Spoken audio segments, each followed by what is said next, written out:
Menarik. Sekian Kirsyang dan rakan-rakan Jerry, Kang dari Kang Financial Advisory dan CC Advisory. Jadi hari ini kita punya topik ialah Sabah sasar lebih 4 juta pelancong.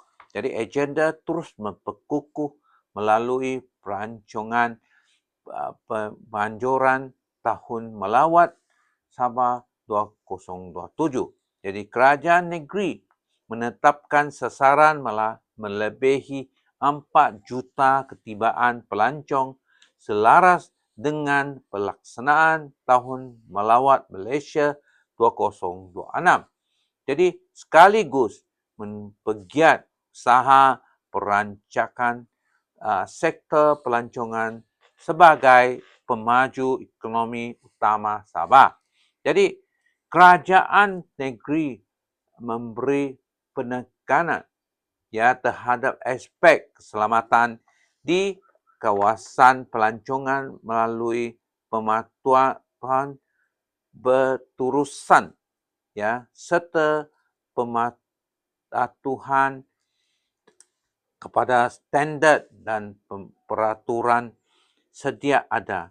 Jadi langkah penambahkan prosedur keselamatan bagi aktiviti pelancongan berisiko terus pelaksanaan mengikut amalan terbaik antarabangsa bagi memastikan keyakinan pelancongan kekal tinggi katanya.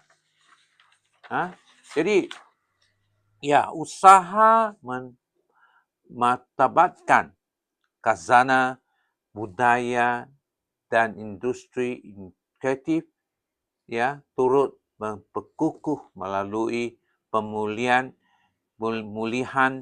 serta menambahkan infrastruktur berkaitan termasuk pembangunan ruang pameran baru dan sokongan kepada pegiat seni tempatan dalam masa sama kerajaan negeri memperhebat pembangunan infrastruktur pengangkutan bagi penyokong pertumbuhan sektor pelancongan dan ekonomi secara keseluruhan katanya. Sampai sini saya jemput Jerry untuk jelas